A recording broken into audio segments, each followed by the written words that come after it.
Oops. Okay. Good evening. Welcome to tonight's live online author event with Greenlight Bookstore. I'm Jessica. I'm one of the owners of the store, and we're excited to welcome you to our brand new series, Squawkin Sports, hosted by Patrick Sauer and David J. Roth. Tonight, for the series debut, they are going to be chatting with Yaron Weitzman about his new book, Tanking to the Top, the Philadelphia 76ers and the Most Audacious Process in the History of Professional Sports. So you're in for a good time tonight. Before we start, I just want to say a huge thanks to everybody for making this happen, to everyone who organized it, to all the participants tonight, and to all of you for showing up. Greenlight's stores are currently closed, but we know our community is still here, and we're grateful to be able to connect with you. Just a couple little housekeeping things. Because this is a webinar, you can see and hear the speakers, but they can't see and hear you. They can see your name and they know you're here. You can use the Q&A, which you'll see the little Q&A icon at the bottom, to put questions that you'd like to ask the panelists.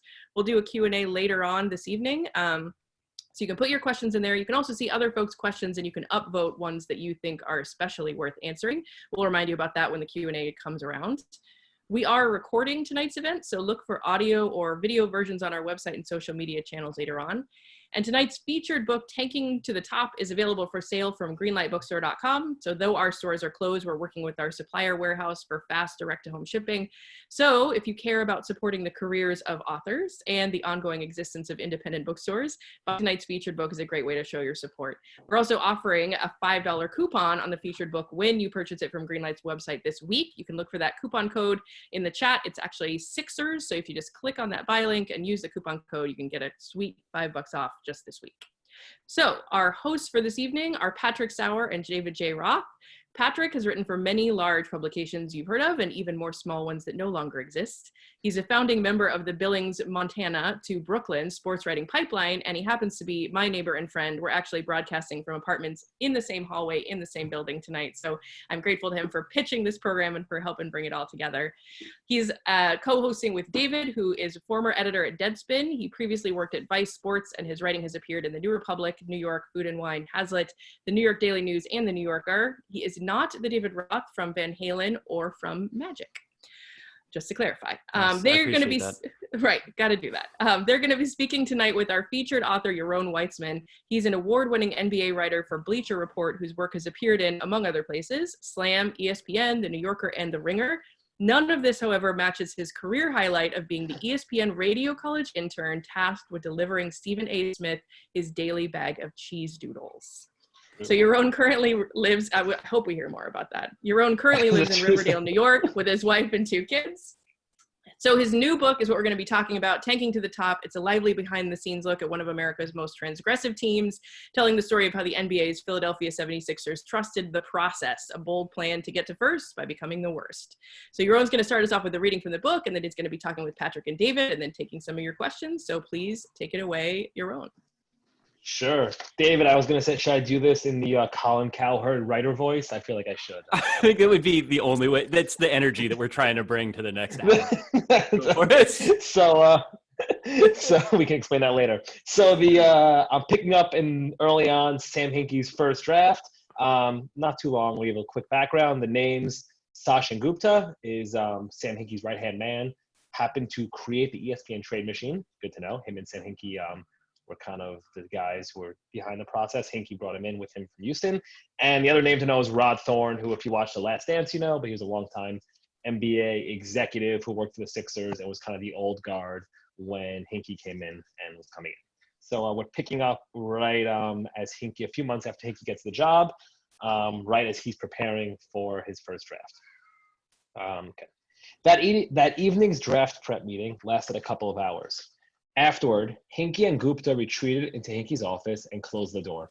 It was about 8 p.m. Thorne and the scouts, seated outside, chatted about the draft and shared league gossip. 1 hour passed. Some of the staff headed to their respective offices to watch more film. We were just really bored, one of the scouts recalled. Another hour passed. Hinkie remained in his office with the door closed, working the phones and putting the finishing touches on his player rankings. Another hour passed.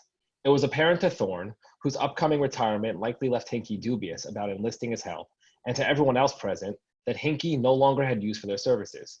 But he was still their new boss, and they were worried about losing their jobs. No one wanted to leave without being officially dismissed. Thorne found the behavior insulting. He'd been around the NBA longer than Hinkie had been alive, with a long and impressive resume. He had drafted Michael Jordan while with the Chicago Bulls in 1983. And yet here he was being treated like an intern. Rod was going apeshit, recalled one person who was in the room. Around midnight, he retired to his office and began packing up.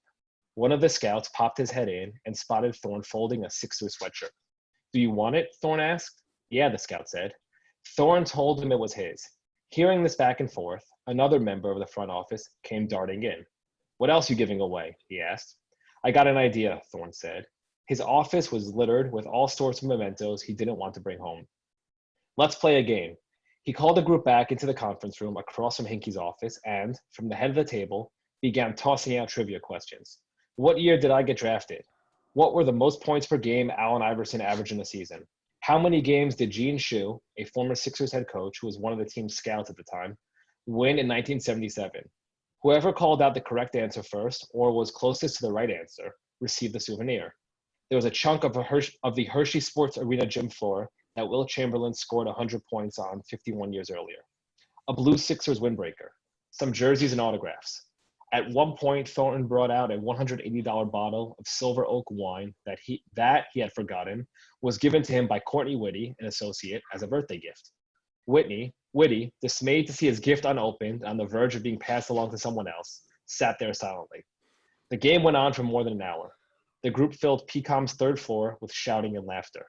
Finally, a confused Hinkie, dressed in slacks and an open-collar dress shirt, emerged from his office. You guys are still here, he asked. He told the group they were free to go home. So that's my reading part. I enjoy that one because I feel like it kind of summarizes the battle between new guard and old guard in a fun way, and some of Hinkie's weaknesses on the people side, the people skill side. So the one thing about this book that the biggest joy of the book, I thought, is it's genuinely funny. Not sports funny, it's actually funny. Beyond, thank you. There's the insanity of the whole Hinkie era, but also you have an eye for detail, and this was my single favorite detail in the whole book. That as a Spurs coach, Brett Brown handed out Christmas CDs that he made himself, and he tried to give one to Nick Van Exel, and I've been thinking about that all week. What his pitch was to Nick, like, most guys go Johnny Mathis. I like to slide in some maybe you haven't heard this one.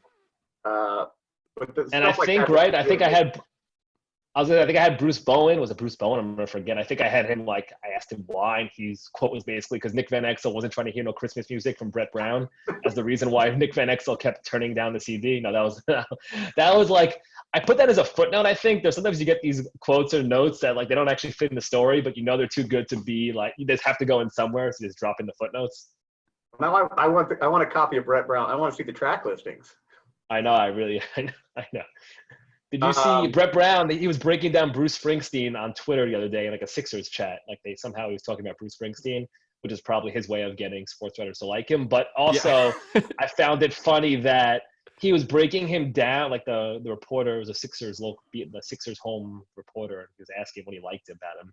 And Brett Brown was breaking him down like he would like an NBA, like a college center. He's like, well, first of all, his fitness level is excellent. Think about that. And he starts going. I'm not even kidding. That's how it went, which I guess is on brand. It was very funny. Yeah. I would describe Springsteen as a volume songwriter, like just in the sense that it's not always efficient, but like if one metaphor doesn't work, it's like shooter's conscious. You just keep going, right? Exactly. He's a main stats. He's a main guy too, Brown is, which makes him especially blessed to listen to me. That I just think that like that weird, like sort of like old Englishy accent, like diagramming a pick and roll or something like that is just that's ASMR to me. I really like it. You use the word Australian to describe his voice. Is that that's what people. I think that might have been a Duncan thing that he started when he was in San Antonio, the Australian. Yeah, he's got the best. He might have the best accent in all of sports, at least in the NBA, right? I don't know if it gets better. Like it got to the point now when I read a quote of his, I hear his voice. Like I read the quote in his voice, and I can hear it. It's kind of creepy, but. Let me ask you. You make it clear early on in the book that neither the Sixers nor Sam Hinkie want to cooperate with you. How does that inform when do you find that out, and how does that inform the writing, reporting? Is it discouraging? Did you expect it? Just how did that work out? Yes and yes and no to all of it, right? So I the way it worked is I emailed this. I'll do it separately. Sixers, let's say. I emailed the Sixers right when I got the book deal that I was Sixers PR, who I knew a little bit, that I was doing this. They emailed back very politely, not congrats. This, they claimed like 500 people are working on Sixers books, which was kind of true, but also not. We're not going to pass. I kind of figured the first thing would be no, because it's always easier to say no as opposed to why would you participate in everything? And they didn't know me so much. And, they probably figured, is the book real or not? I don't know. And I don't have a good answer as to why, as we went along, and it was obvious that the book was real and happening and had a pub date that was pretty soon and all that stuff, why at that point you don't participate on the record or even, off the record, like bring me in and give me your version of the narrative and why I know they don't necessarily love the trust the process background though. And Hinky, though, it's funny because they trademark it also. So I guess you can be upset about something while making money off of it at the same time. But that's the dream right there. What is the dream? What could be more American? Really, it's so them. Yeah, I don't have a good answer, right? So little by little, and it got a little contentious at times. Like they let me come, they never threatened for the most part my credential for a Bleacher Report. But it was weird. Hinky. So Hinky had more cordial. I had conversations with early on about what I was doing and interested, and he just said he had no interest. And that was very on brand. Originally I thought, you do this enough, and like you guys probably know, you sometimes people say no a lot, and you kind of figure, okay, but once you start talking to their uncle and their former roommate and their friend and this and that, enough people, it's like kind of breaks it down. They end up having the conversation, and he certainly stayed to them, true to his word, principle. He did not want to participate on or off the record at all. Which is funny because as somebody who has been 40 some odd year fan of this ridiculous franchise, I'm sorry, yeah. I was in tune with what was going on, but kind of when they started losing 60 games a year, I would check out. I was not the guy like following every machination of second round draft pick trades. So I was surprised how sort of down to earth-ish Hinky came off. I mean, the sort of scent of Elon Musky kind of washed away from him. He seemed more like a regular, albeit kind of socially awkward dude than I had ever thought. I don't know. What is your general perception of him, Dave? Well, I have been fascinated by him for a long time. I was going back actually and reading some of the stuff. I hadn't written about him since I was at Vice, which was, at this point 2 jobs ago. But sports media. Woo. Yeah, we love it. Well, they were going to do video for a little bit, then that didn't work. And then, Thanks, Zuck. Thanks, right. Zuck. What are you going to do? Sometimes you get your estimates of traffic wrong by a factor of 100. It's not the first person to be wrong, Oh, that's not but with Hinky, I always thought of him as being like kind of a really weird vessel for the faith of this fan base, because I think that people like you that were fans of this team that remember, when they were really good, not just, and some of that is like, you saw Dr. J presumably play at the very end of his career and the very beginning of your time caring for them. But even if you watched Iverson go to the finals and do the gentleman sweep thing against the Lakers, that was, he was an iconic player. That franchise didn't do a great job. Yeah. And I think that's basically what it is. And so in talking to like people that came on board maybe even more dramatically during the process years, during the tank part, that like I was struck by their faith and also the way that they sort of like created, and like in the stories, I was actually kind of a little heavy-handed in terms of treating it as a faith, because I think that they were creating a sort of a system of belief about the idea that like if we lose more now, eventually something good will happen for us.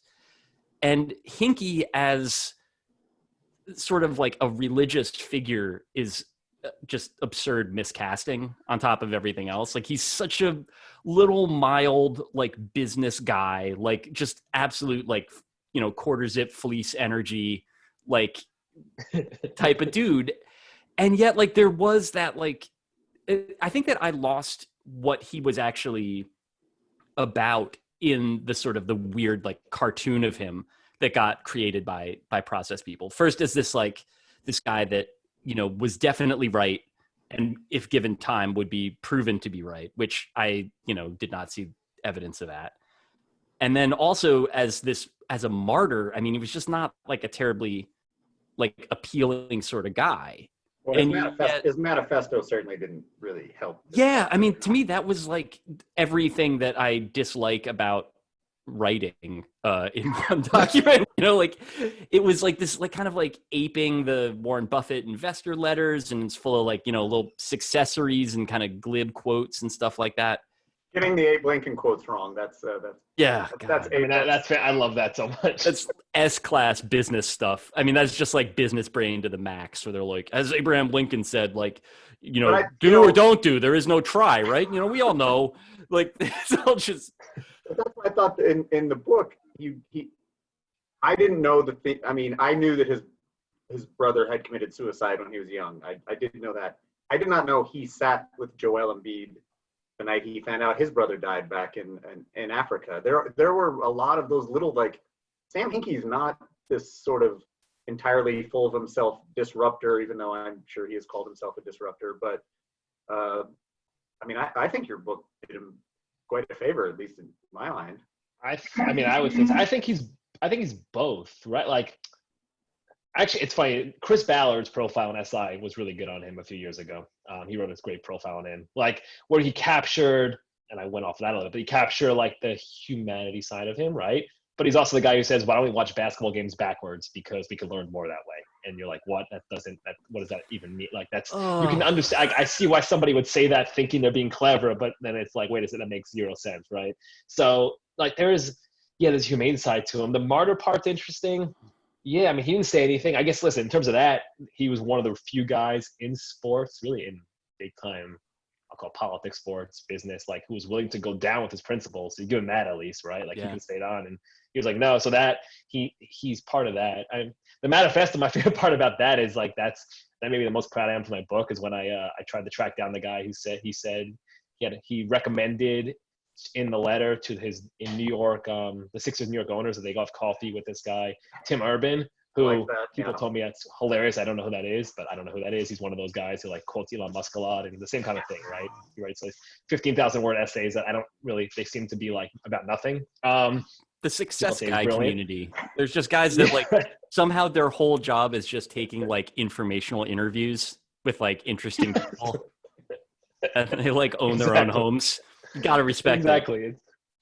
Listen, man, who are we to laugh, right? Yeah, right. Yeah, it's just chuckling in our rented apartments like a bunch of suckers. I found this in an old box looking for a baby photo yesterday, so that's where we're at. Yeah, there you go. Different lifestyles for different folks. They're not taking their informational lunches now anyway, so whatever. No, there you go. Now, none of us were laughing. So let me say this about this is a pretty hot take, so I want to get you prepared for this. The process worked brilliantly, and it's also bullshit. It is exactly both of those things, and it's crazy to me how the diehards, the rights to Ricky Sanchez, can't see that. I mean, the Raptors won a title. They didn't do any of this. The Bucks drafted better, and now they probably would have won a title. On the other hand, if the idea is you need two superstars, they now have two top 10, 15 players in the league under the age of 25 signed for 5 years. I think that's what you're talking about, Dave. The cult around it is weirder than the actual thing, which kind of worked and was also kind of not. Yeah. And I think the cult wound up being more interesting to me because the process itself, especially while it was happening, there's really only so much that you could say about it.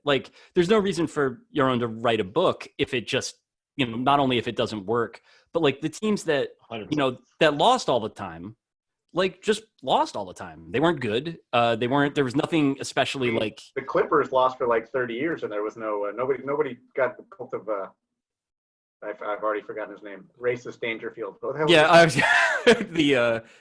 Master Shake, I believe, was the owner of that team from Aqua Teen Hunger Force. Loved his work. I was real disappointed in obviously in how all that worked out. But yeah, there was something about, I guess that this is the thing with the process that it makes it seem more interesting now that the team really is sort of compelling.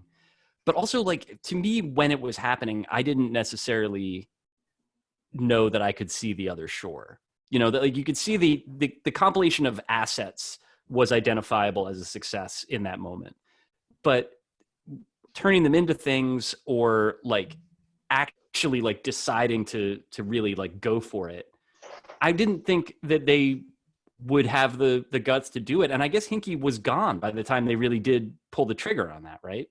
Yeah, and that's so for sure, and that's definitely like the harder part. Like, and that's what you're right about everything. Like, tanking's not new, and it's not what makes the Sixers team interesting. What make the whole conversation around it that Hinkie sort of triggered is what made it interesting, right? Tanking's not new in any sport, and it's definitely fair to say like tearing down is easy. I like someone phrased this to me in the NBA that it's when you have to start betting on players or betting on which players not to pay, who to pay. Like that's the real skills. That's what comes to the next level, and that's harder, right? And we never saw Hinkie do that.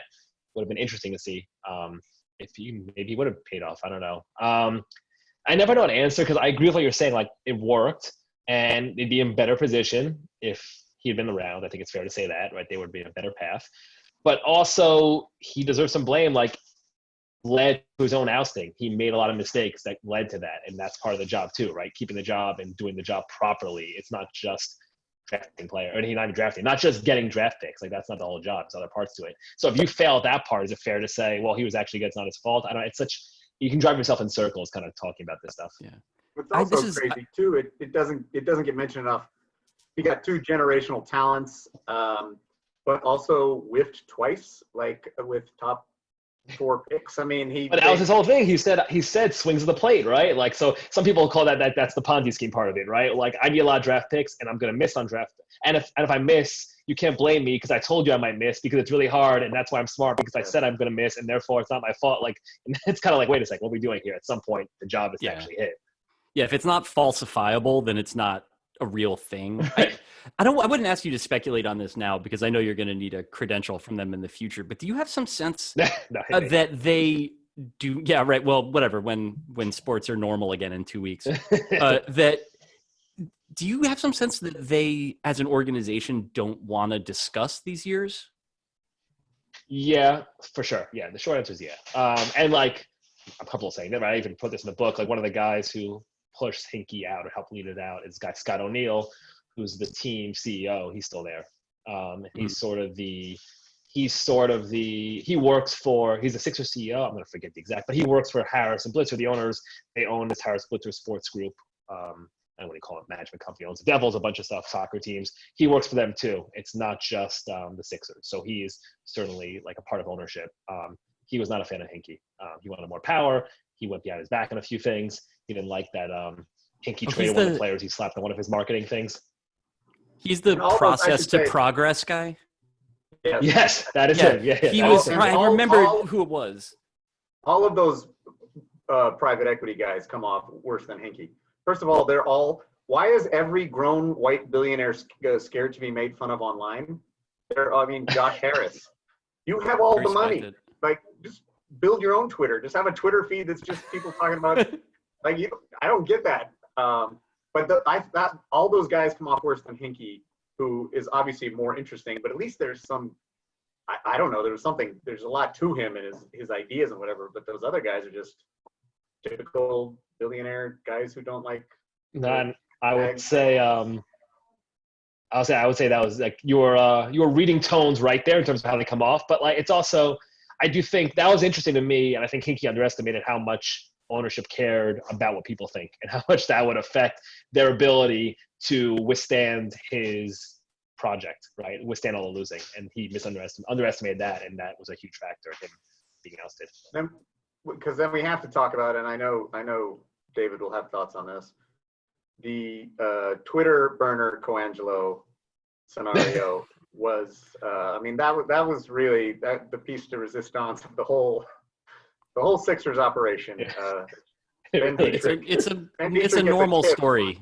You should find a new slant, in my opinion. There you go. Very good. Thank you. I can leave now. That's all I wanted to get that out. I was hoping Durant was wrapped up in it somehow also. We could just combine all of the burner Twitter feeds into one NBA burner Twitter feed story.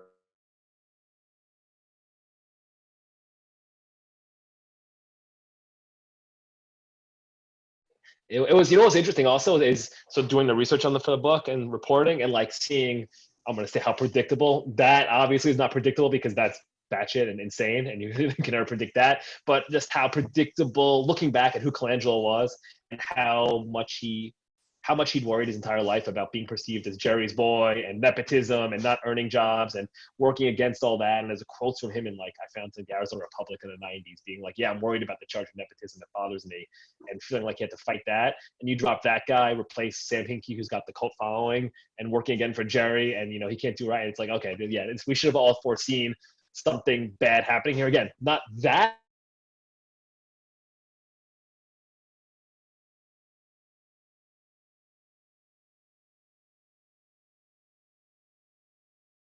Is Exactly. you could take issue with some of that. They're already angry at your dad, and you're like, I mean, you're Trump Jr.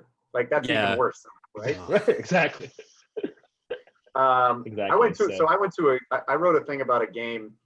It was Sixers Nets at Barclays late in the season, and I think they had combined, you know, like 18 wins between them. And there was a massive upper deck contingency of Liberty ballers and rights to Rick Sanchez guys. And I'm curious now, is it still soaked in irony? I mean, how much of that whole kind also just kind of bullshitting because it's funny and, you know, it's crazy to paint your face for a team with TJ McConnell and, you know, 17 wins or whatever. And I'm wondering if you've seen that change at all. Is the fandom different there? I have not. I mean, those guys, they're genuine, right? At least the leaders are, like Spike Eskin and, you know, Mike Levine. They are completely genuine. I actually respect it. They do cool stuff too. You know, maybe a better way to put it like this: they truly believe in the old hands and sing kumbaya, but there's actually things like they actually believe that, and the group actually believes that, and I think it's become a real thing. So no, they're just as rabid and devoted to the idea of Hinkie, and I'm convinced. Like, I mean, I'm actually, and I put this in the book, right? I'm convinced those two, like, they help. Colangelo is very aware of the rights to Ricky Sanchez and what they were saying, right? And the team is very aware of them. It's just like the fact that the team is having Elton Brand at a live Rights to Ricky Sanchez podcast last year is not an accident. Like, they care about that stuff. They were trying to.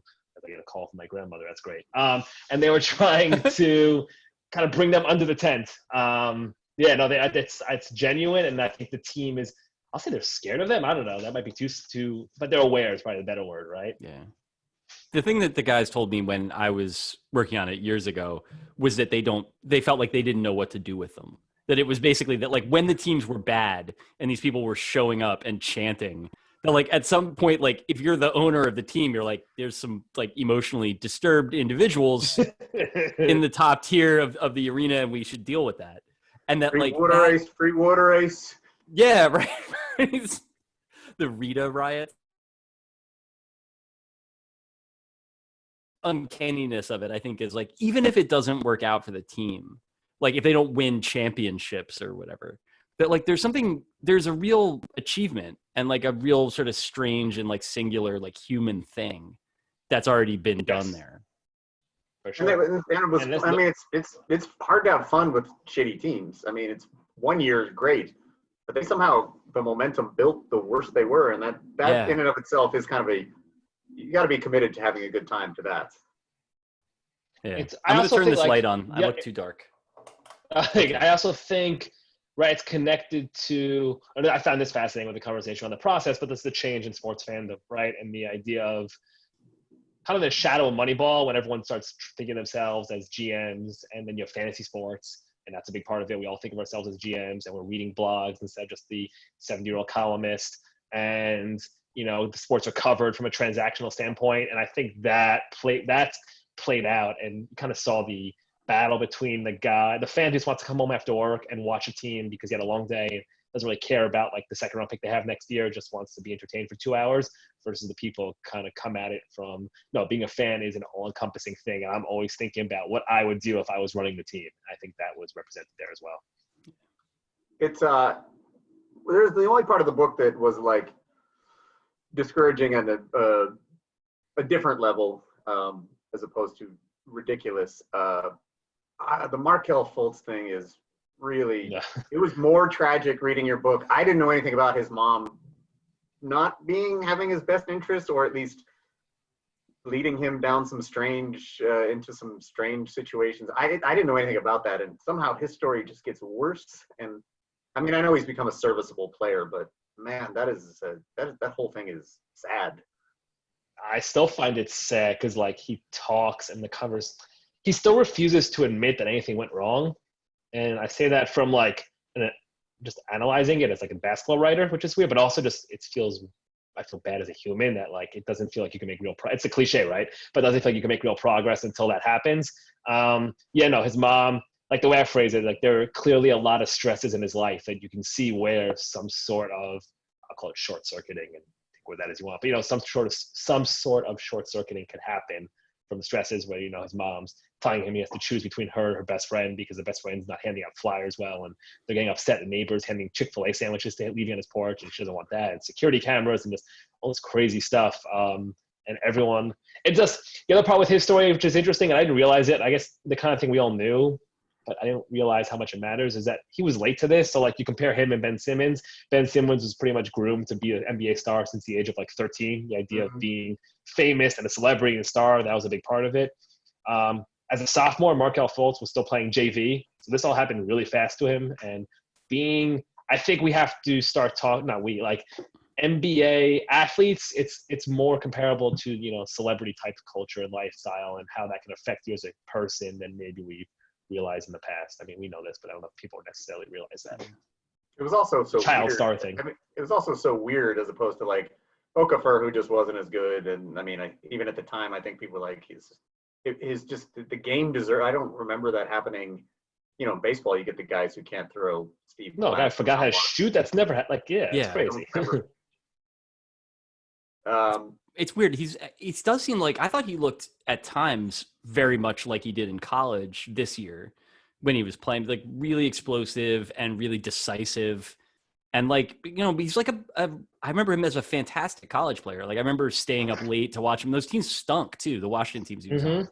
But it would be like watching him at like, whatever, 1 a.m. with Bill Walton being like, just like talking about the cosmos. Yeah. Like that was totally like viable. And then like, the shot falling apart thing is like, I mean, beyond like unprecedented, like it just felt like the sort of thing that could never be fixed in Philadelphia, given the pressure that he had there and given the way that all was. I agree. But what's funny though is, and the pressure as number one pick, like the fan, I remember being there even before I was writing the book and thinking it was weird. Like, the way fans were cheering him on, right? There was no anger. They were cheering him on like he was like the Rudy. Maybe that's a good comparison, right? They were treating him like the Rudy, like, oh, let's go. Where this is a number one pick, you think of everyone uses this stupid line of, oh, Philadelphia boots Santa Claus, blah, blah, blah. This was not that. I think Fultz knows a story written about him this year, which he either the writer mistook it or he said Philadelphia treated him poorly, or that line was put in there. I don't know if that was from him or from the writer. If he's saying that, then he's really distorted some of the realities. Maybe the organization, they lost some, they kind of lost it. I remember I was there when Elton Brand, it was the time, could have messed up the timeline. He had come back and out and back and out, and then David Aldridge tweeted that Markelle Fultz's agent told him that Fultz was removing himself and going to get like shoulder MRIs or something. And it was clear the Sixers had not been told before David Aldridge's tweet came out. Side point on David Aldridge now, I can't mention him without thinking of him with like leaning back and like telling great stories about like NBA. Elton Brand Go ahead. Dave. He was so great in that. It's like, honestly, like I've read his work for my entire life, but that like him being like, you guys know the LeBradford Smith story? Like that was yes. Which is funny, but see, that's where the bar is great. Now. Just the man that will tell me a basketball story I already know in a friendly way who isn't Michael Wilbon. That's all it takes. That would buddies forever. So then, and Elton Brand comes out. So quick, Elton Brand comes out, and you could see in his eyes, he's like, "I'm so done with this shit." He has to give a press conference about Markelle Fultz, and you could see he wants to say, "I don't care. This kid, I'm done with him. This is ridiculous. I'm out." And which I get it. So yeah, in terms of Orlando's a good spot for him. He still can't shoot. That's the problem. Yeah. What as somebody who has basically not Phillies, but Eagles, Sixers my whole life. And I once worked in the 700 level at Veterans Stadium. ask me about it. Credibility level ultimate. There's nothing The that is more. the desire for people talk about how hard the New York media is, and it's overwhelming because there's so much of it, but they're all savior hunting. The desire for Philadelphia to drive good players out of their city, I've never seen anything like it. And does it not feel like on some level they're trying to make Ben Simmons leave for no good reason when you have two guys who are arguably top 10, and it shifted a little bit this year because now, Embiid is hurt obviously more than Simmons, but it seems like there's once again a drive to rid ourselves of one of these once-in-a-lifetime players.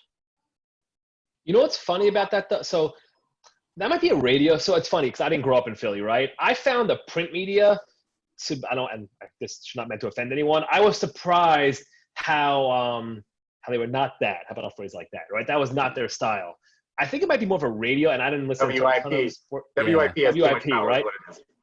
I think it might be more of a dub because the print is different. There's a columnist, Marcus Hayes. We'll go at. He's a very old school Philly columnist who writes some of these great columns that I feel like Ken Tremendous could end up in a Fire Joe Morgan column. So him, but WIP is. I mean, so Angelo Cataldi, who I just got to know a little bit when I was I didn't know who he was before I started this. Now I've been on his show a few times. And he loves me. And it's hilarious, and he always tries to get me to say he tries to get me to say critical things about Sam Hinkie. I got called in. They did is Sam Hinkie good or not day yesterday. Which is essentially that was the whole day on WIP. Was Sam Hinkie a good GM? And fantastic. They called me up on that. Quarantine's hard on people. That's really it really is. If you answer this correctly, it's Slack's Hoagie Shack Whack of the Week. Yeah, so wait, do you and Angelo Cataldi are I know you're not texting being hope you're well, man, but presumably, sorry. You and he are buds in a way. I didn't talk to him for the book. Okay, I used him as his columns calling Sam Hinkie a fool. I used that narrative stuff, right? And then maybe I guess Spike Eskin, who writes Ricky Sanchez, who's the program director at WIP, who's been amazing in terms of helping and promote stuff. Got the book to Angelo. Angelo read it, loved it. He had me on for a 15-minute phone call before. Then he had me drive down there. I did an hour in studio. That is fucking wild, man. I love that. All I know of him is through Twitter, and all of his stuff is always just I want Carson Wentz. I want him dead. Yeah. I want his family dead. I want his house burned to the ground. The whole. That's incredible. Good for him. If he's supporting your book, then fucking hey. It was great. No, and it was definitely because that's not It's great to have you in studio. Before we get to your book. Eric Lindros was the worst, right? Before we go to the Q&A, though, I do want to talk a little bit about what have you heard about Epcot Center, the NBA Disney, which for baseball, I get sort of why they're trying to come up with something because the season will be lost.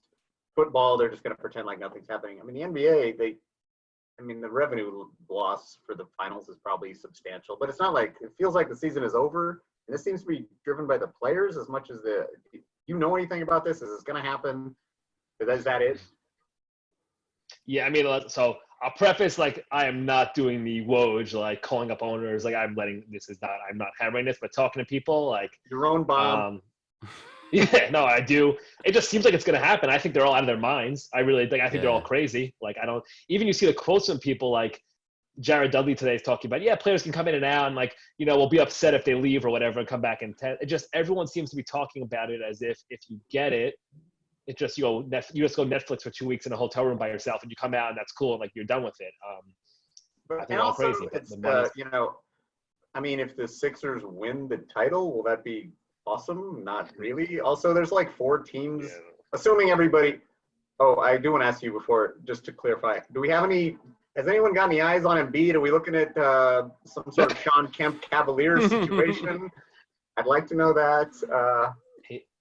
But I'm sure he's telling ESPN he's in the best shape of his life.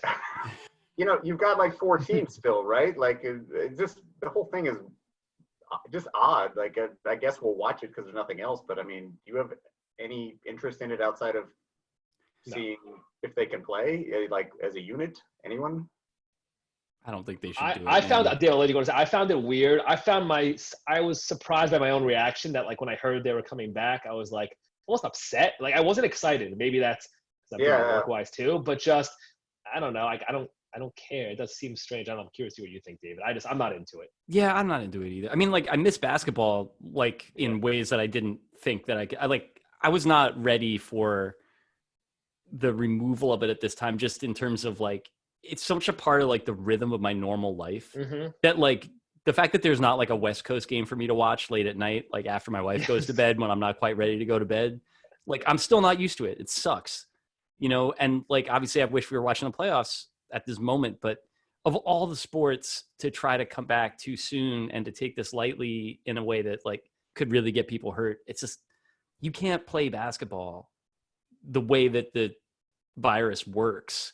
Like, it just seems like way too big a risk. And I would be surprised if the union totally capitulates with it. It just doesn't seem like it. The same thing with baseball. It just seems like, at some point everybody just sort of decided this was over. But it's not. Wasn't there a report though that the players like LeBron and CP3 basically had like some sort of powwow and they were all a superstar.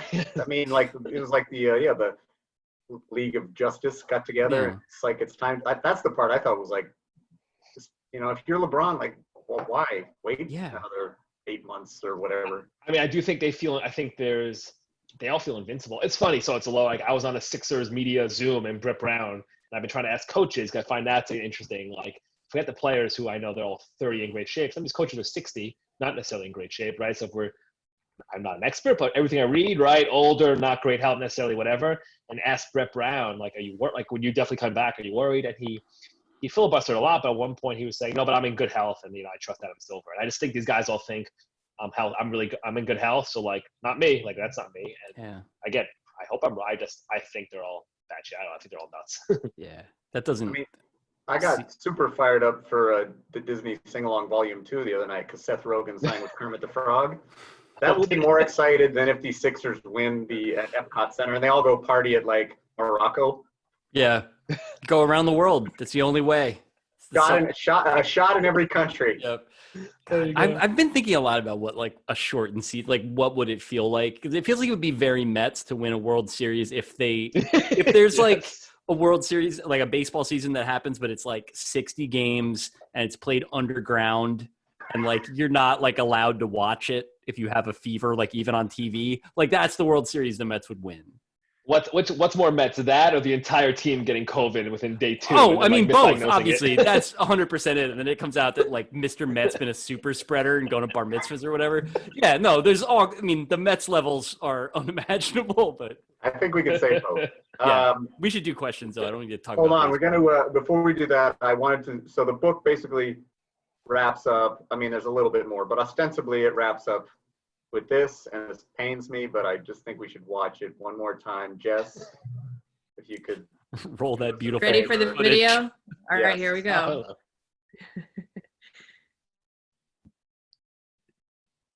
High tech. Yeah, bear with me. Hang on. Here you go. You got to be aware of the inbounder here if you're Philly. It's off to Leonard, defended by Simmons. Is this the dagger?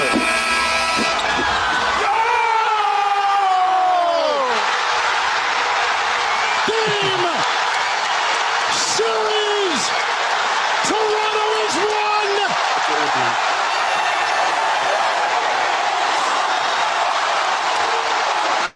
This is Patrick's idea, too. No, the thing is, perverted.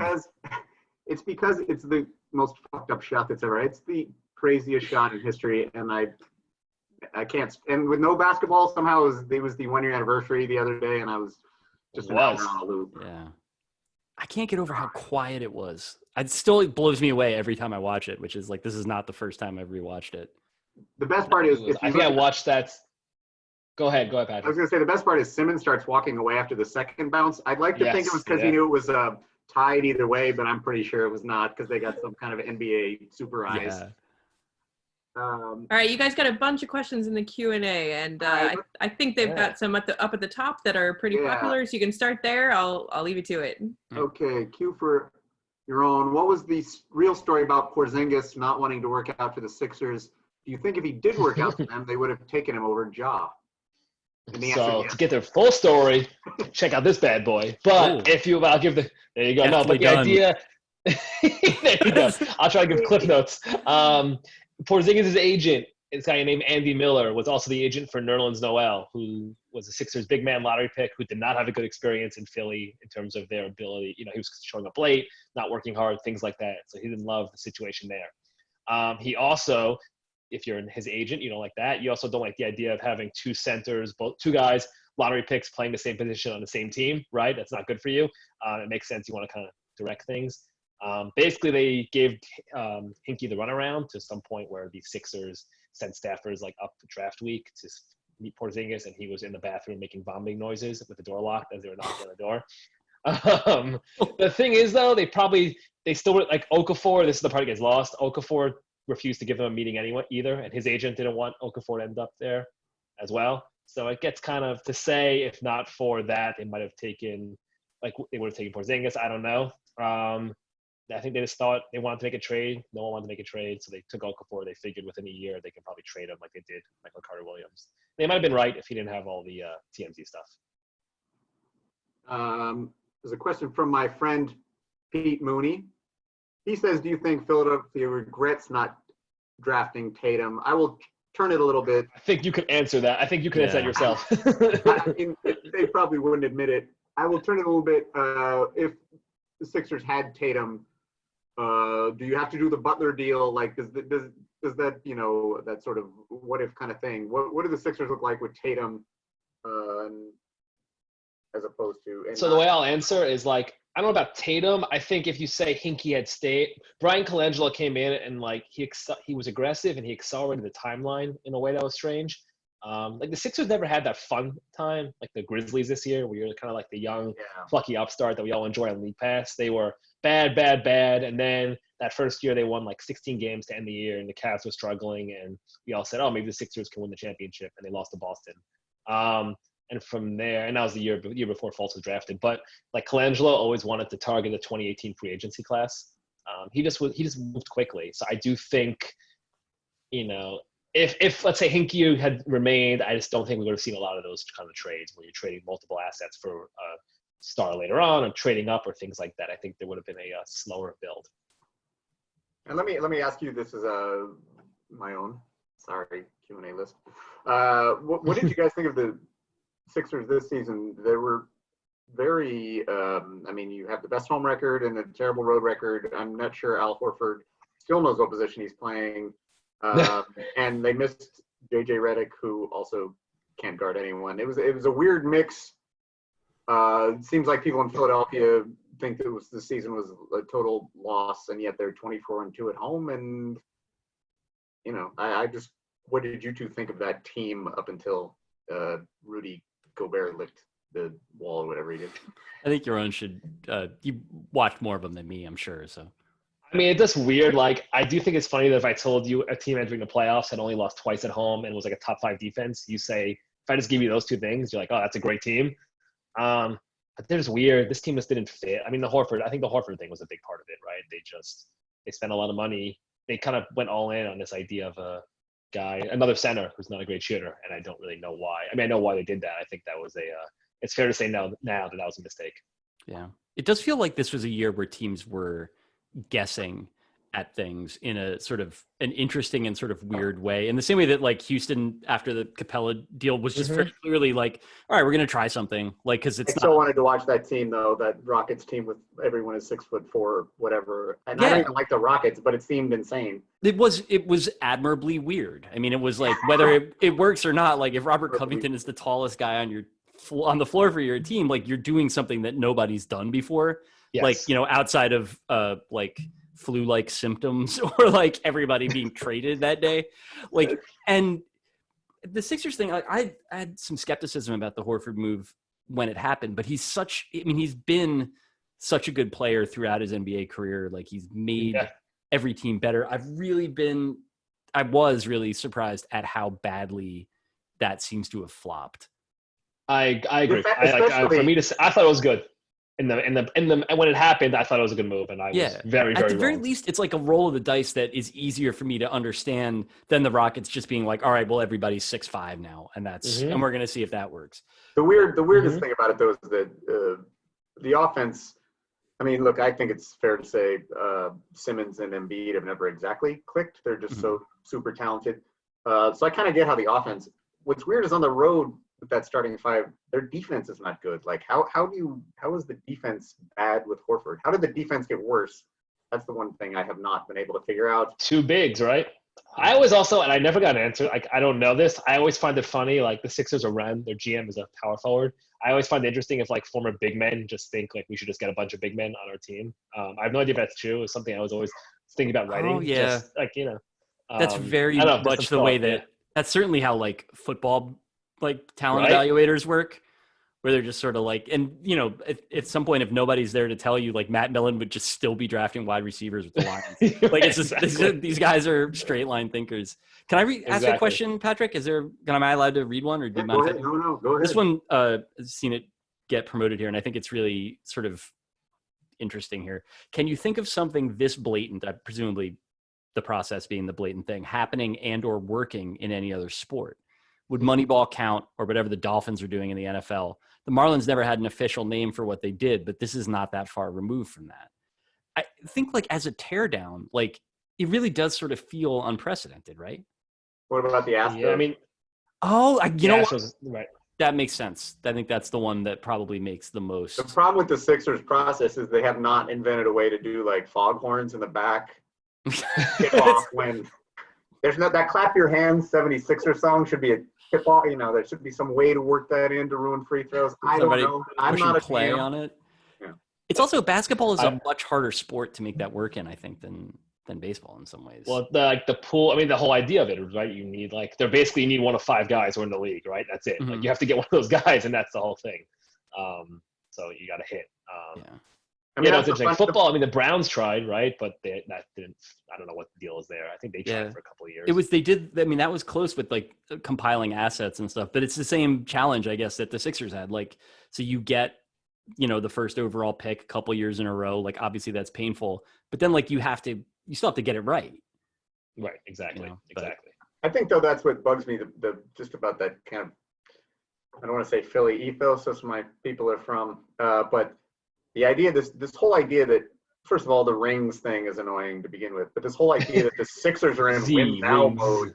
You have 2 of the top 10 players in the league signed for 5 years of like, I mean, that one thing about the Last Dance, and I don't want to get into that because there's a million things, but it took Michael Jordan a long time.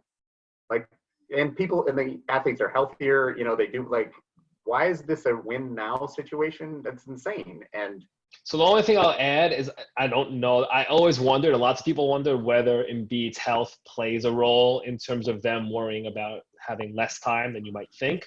I agree with you, right? I think you should be going a little slower. And the fact that they're capped out now and have no other assets that, like you look like they're pretty much used up everything Hinkie left behind, which is crazy. Like that seems like it would have been something that would have been hard to do. Just inexhaustible. I do think the Embiid part is I would bet that plays a role in terms of some of the urgency. But also, they're not neither of those guys, and I love them both, but they're not Giannis. There's also that, like, maybe this is what's going to happen for the next 5 years is the Bucks just plug guys into yet another evolution of NBA player that nobody had seen a few years ago. Mm-hmm. Yeah. In terms of a way forward, there's another question from I don't know what you would say, viewer, attendee. Partier. Yeah. Hey, somebody who's partying with us. Thanks for partying with us. All right. They got to trade one of Simmons or Embiid. Is this a thing that people who matter think or not? That's a great question. I don't think so. Actually, maybe a phrase. Yes and no, right? Like, I'm amazed, because you start doing a book and, like, you start talking to people in other places and, like, people start asking you Sixers things or giving you Sixers thoughts. And I'm amazed that there are people who think that or how. I think a lot of the NBA, maybe that's how I phrase it, a lot of the stuff that ends up filtering into, like, gossipy reports or the talk radio or TV dialogue comes from, like, the game of, like, NBA telephone on the inside, right? Like, starts with that. So people do talk about it. I don't. I mean, this is though. This is some point you can. I mean, this is kind of what you're talking about at the beginning, and the whole GMing of fandom, which it's also a little bit annoying. Like, it makes more sense when you have a terrible team and you've got the cult of Hinkie. When there's actually like good basketball, could we watch a game just once without talking about somebody's next year's contract? Like, I remember LeBron's first game with the Cavaliers, they were talking about his out clause the next season. I was like, maybe we could just watch some basketball, but gotta keep it churning. Yeah, it does feel like sort of gamified content brain sort of stuff. Exactly. Especially, I mean, to me, like, I would not trade either of them. I think you just have to figure out how to make it work. The whole point of the whole shit is to get Ben Simmons and Joel Embiid or people as good as them. And so, like, once you do that, then like the hard part then is like, that's what they're trying to do now with Butler and Horford and, you know, Tobias Harris. There's a question in there about Tobias Harris as well, about whether he was as much of a sort of a sunk cost sort of situation as Horford. I think he's been a lot better for them than Horford. Yeah, he's better. I mean, it was a bad trade. They gave up a ton. Like, they gave up a lot of picks and they didn't do it. And they got played the way I always. They made the trade. The Clippers, who needed to trade him to clear cap space to make the moves they made this summer. And what I always laugh at is that trade happened 2 days before the trade deadline. So if the other team says yes to your trade for their star 2 days before the trade deadline, like, that's like fantasy sports 101, right? That's not a good sign. Yep. Like, that's like, they're like, oh yeah, sure. Can you call it in? We'll call it in right now. Can you put that through? Yep. Like, that's not. and in a trade that wasn't leaked at all. Like, no one knew anything about this. Like, this happened fast and quick, and they said yes right away. I think that's a sign that you're giving up a lot, right? Yeah. All right, we are almost at the end here. Let me ask you both to weigh in on the overall situation of sort of what sports going forward. I know we talked about the NBA specifically, but just in general, are you thinking about it? You know, you hear a lot like going deep. Oh, it'd be great to escape. It'd be normalcy. I mean, it's sort of weird. I mean, I'm just curious, since we can't do anything without at least discussing COVID for a minute. Where are your thoughts? Do you think about sports? Do you wish and professionally as well? Yeah. Go ahead, David. All right. Yeah, you should have the last word. So short answer, yes, all the time. In terms of do I think about it? It's hard. Like, I don't. We're all in different boroughs in the same city. Like, it's very real here, and like, it's not the sort of thing that I take lightly for a number of reasons that I won't go into. It's hard to like imagine it being done in a responsible way right now. And the idea of doing it in an irresponsible way, like, I worry about the human cost, even though the people are, the players are the healthiest people on earth, the coaches in many cases are healthy for older people. To me, like, there's just something very reckless about it that, to me, like, the long-term health of the sport matters a lot more. So for baseball, that's more what I'm sort of worried about, that I think that like owners have been very careless with that product, and the NFL habitually, the owners are very careless with it. I mean, it's like the league could legit not exist in 20 years, but these guys are getting their money now and they don't care about the rest of it. The NBA, I feel like, is better governed. And I think the players union there is smart and strong in a way that certainly the NFL's is not. And that I think that MLB's really hasn't been in some time. But like Yaron said, like, this means a lot, like, and at some point I worry about that sort of overriding the rest of it and then like really setting stuff back. And that's my fear with it. Like, I obviously, like, I don't want anybody to get sick. I don't want anybody to die, but like, this also is like, it's important to me, like, not just as somebody that works in the business, that they get it right. And I don't want to see them rush it. It's been really good for Ben Simmons' back. We should factor that. a lot of guys getting rest. So yes, fair. Also true. It would be, I guess I would like, it would be cool to see it. I'm not surprised we don't see it, right? It doesn't, you're never surprised that you get disappointed all the time, but it'd be cool to see some leadership somewhere where somebody high up or important said, you know what, the money, like, it obviously matters, and not like, I know the money, there's a trickle down effects and all that. and turn the faucet on and things. But just we're gonna do it a different way. We're not gonna go chase the Bucks right now. Just somebody somewhere can say that. One of the interesting things, I'm gonna take this point, I think it was Levitard. I heard Levitard saying this on the show, but he was talking about Chris Bosh, right? If you remember a few years ago, Chris Bosh wanted to play. He had the blood clots, and nobody would sign him. He wanted to play, and they said no. They said no. One person, so they were willing to be leaders ahead. When it came to one person, I guess we decided a whole league. It's not. So again, I get it, right? But just, I don't know. Watch the games come back. I'm not gonna I'm gonna be looking and seeing how close are they. This is just, and that's as a reporter and as a fan. It just, I don't find enjoyment in it. I know I'm more of an extreme in terms of how I think about this stuff, but I don't see any way this goes well. I hope I'm wrong. I really do. But. Yeah, same. I mean, I miss it terribly, but right. I don't want to see it. I would like to see one game though if they played wearing masks, just like they just tried that. Yeah. And then they gave up because it would be just. All right, so the book, and listen to this because it's our debut of Squawkin Sports, and we're gonna do this every other week. Indefinitely. Longest forever, probably. Until the sun goes out.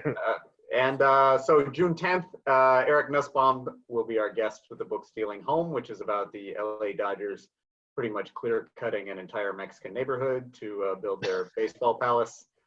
Speaking of sports leadership, right? Yeah, it's responsible owners. Stewardship is the word. And since this is our first, I am going to give away a copy of this. So I've heard that's very good. The first person to hit me up, you can go to @SquawkinSports on Twitter or @PJSauer on Twitter. Preferably if somebody is watching this who actually has had some job issues and please will pick me up. I will get that to you. It's Tanking to the Top. It's a very entertaining sports book because it's actually funny and there's a lot of insane stuff. And thanks for coming on, Yaron. And yeah, man, congrats on the book. Thank you all. This was great. It's a lot of fun. Thank you guys. I appreciate it. Thanks you guys all for being here. We've got the link to buy the book in the chat and the coupon code there. You can get $5 off. So buy Yaron's book now and join us again in 2 weeks for the next episode of Squawkin Sports. Very nice. Thanks, Patrick. Thanks. All right. Good night, everybody. Have a good night. Good night. Bye.